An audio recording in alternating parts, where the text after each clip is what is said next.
কারণে আল্লাহ তার মা বাবাকে মাফ করে দেন। সুবহানাল্লাহ। এই হাদিসটি মনে হওয়ার সঙ্গে সঙ্গে আমি আল্লাহর কাছে কাঁদতে লাগলাম, আল্লাহ তোমার কথা উপস্থিত আছেন, তিনাকে আমন্ত্রণ করে আনা হয়েছে, তিনাকে বরণ করে নিচ্ছেন মাদ্রাসার সদস্য মোহাম্মদ আলী।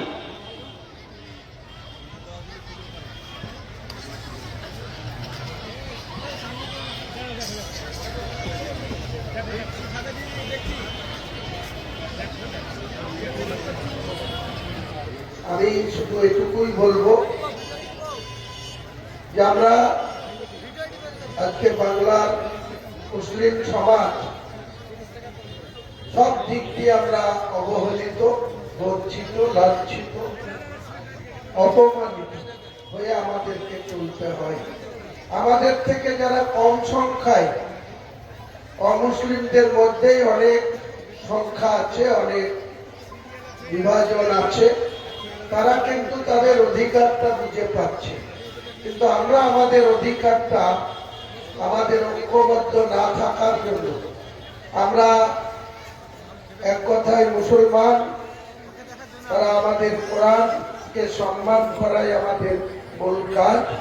মহান আল্লাহ তাআলার নির্দেশকে পালন করা বা আমাদের পাঁচ ওয়াক্ত নামাজের মধ্যে দিয়ে আমাদের যে ইবাদত বন্দেগী করা, সেটা থেকে আমরা অনেকেই বিচ্যুত থাকি বা পিছিয়ে থাকি।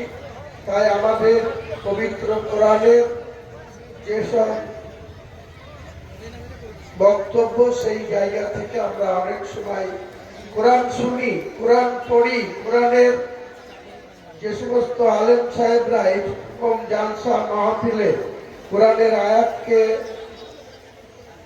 পড়ে তার ব্যাখ্যা করে যখন কথা বলে, তখন আমরা খুব মন দিয়ে শুনি, কিন্তু তারপরেই আমরা সেই সমস্ত মান্যতা দিই না বা আমরা সেটাকে অগ্রাহ্য করে অনেক কিছু মুনাফিকের কাজ করে বসি।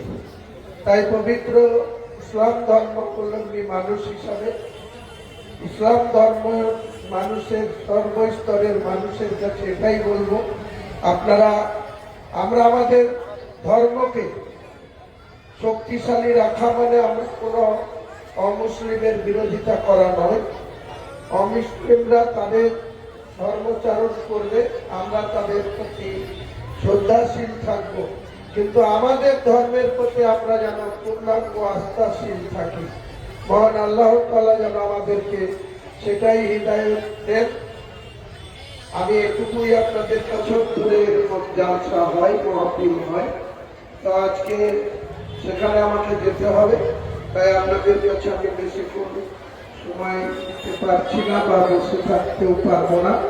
আমি জালসা কমিটির সম্মানীয় সভাপতি এবং আমাদের মঞ্চে যে আলেম ওলামাগণ রয়েছেন, তেনাদের শ্রদ্ধা জানিয়ে, সালাম আদাব জানিয়ে, আমাদের মঞ্চের সামনে যারা আছেন, আমাদের পর্দার আড়ালে আমাদের অনেক মা, বোন, বুবু, খালারা রয়েছেন, তাদের সকলকে শ্রেণীর মতো আমার সালাম আদাব জানিয়ে আমার বক্তব্য এখানে শেষ করলাম।